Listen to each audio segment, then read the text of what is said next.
tujuan dari kegiatan ini, Pak? Pertama, untuk memperkenalkan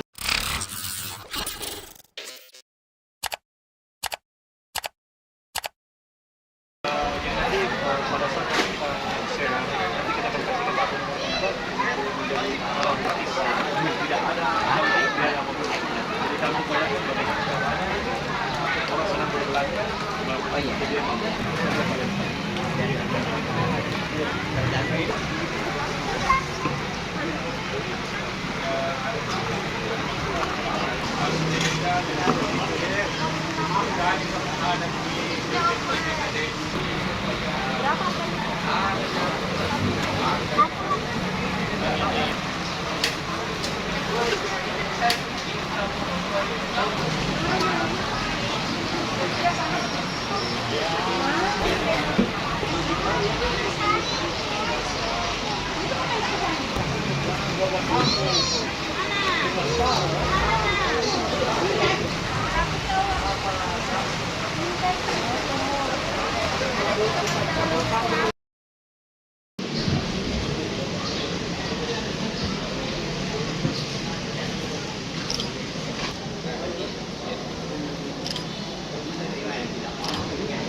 Pasar Ramadan saya buka dengan resmi.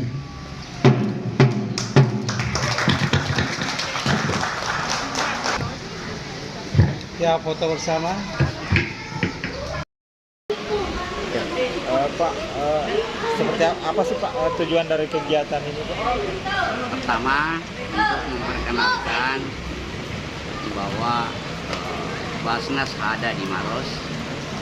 Kita harapkan para uzaki, para orang-orang yang diberi kemampuan oleh Allah agar menyalurkan zakatnya ke lembaga agar kita bisa berdayakan zakat, tidak menjadi konsumtif semua, tapi bisa menjadi usaha untuk mengangkat kehidupan orang-orang miskin.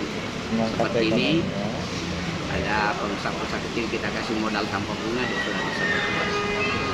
Di dalam pasar ini Pak, apa-apa yang dibuat Pak? Apa-apa yang dilakukan? Yang pertama itu kita beri kesempatan orang yang punya produk untuk dia tawarkan di sini. Ya. Ada sekitar berapa ini Pak stand UMKM yang terpasang? Sudah ada 37 ini yang mendaftar, dan kata remaja masjid tadi itu akan bertambah terus ini. Akan bertambah terus.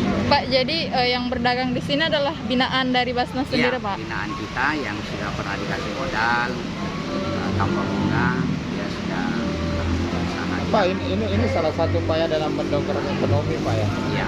Ekonomi masyarakat kecil Pak. Makanya kita harapkan para orang kaya berzakat ke lembaga supaya, karena kita itu punya dua konsep, ada yang sifatnya konsumtif bagi orang yang lansia tadi tidak berdaya, kita kasih dalam bentuk konsumtif. Tapi bagi orang miskin duafa yang masih punya kemampuan bisa diberdayakan, kita tidak kasih konsumtif tapi diberi program pemberdayaan, ya pendaya gunaan. Ya, seperti ada ternak, ada peternakan kami, ada subsidi pemberian bibit padi dan bibit jagung, kemudian membantu pembelian pupuk, nanti dia kembalikan secara bertahap.